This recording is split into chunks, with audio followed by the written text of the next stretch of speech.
Let's get into this.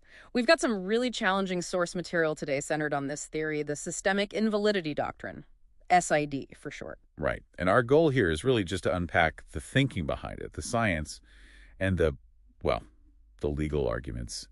It's quite extreme. It really is. The core claim, this universal breach of contract idea, essentially says that because we're all being involuntarily exposed to certain chemicals, Yeah, specifically through public water supplies. that the basic social contracts, legal agreements, everything are basically null and void. That's the assertion. Pervasive, chronic impairment undermining the whole system. Okay, so let's start with the science. What chemicals are we talking about? The sources mention novel entropic contaminants, or NECs. Primarily pharmaceutical residues, psychoactive compounds like SSRIs, antidepressants. Think fluoxetine. The data shows they are ubiquitous, found in surface waters globally. And it's not just trace amounts everywhere. Well, background levels are low, nanograms per liter.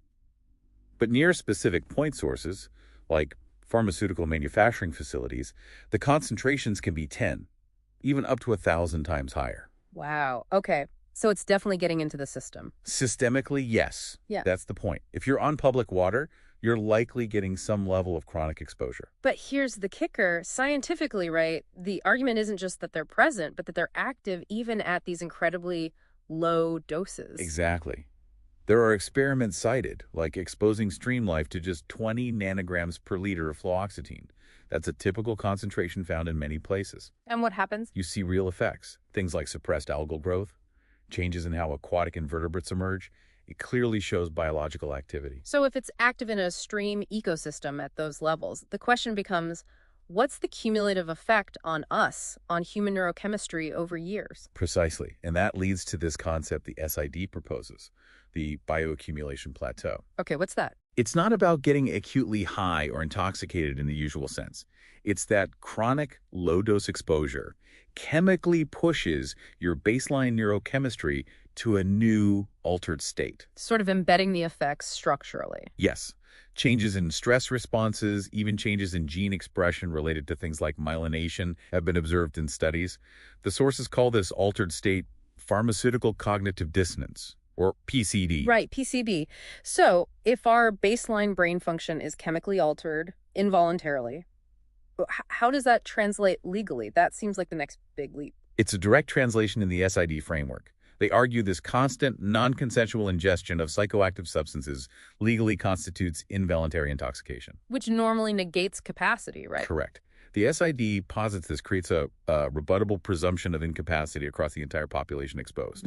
Basically, the default assumption becomes that people lack the required mental state, the capacity to form binding agreements. And if you lack capacity, the whole basis of the social contract, like Locke's ideas about rationality and genuine assent, it just falls apart. That's the argument. The contamination acts like a pervasive form of duress, chemical manipulation, essentially, making contracts and even government authority void ab initio. From the very beginning, wow. And the SID argues this isn't just some unfortunate accident. There's an economic engine driving it. Okay, explain that part. The psychiatric industrial Ponzi scheme idea. Yeah, the sources frame it quite starkly.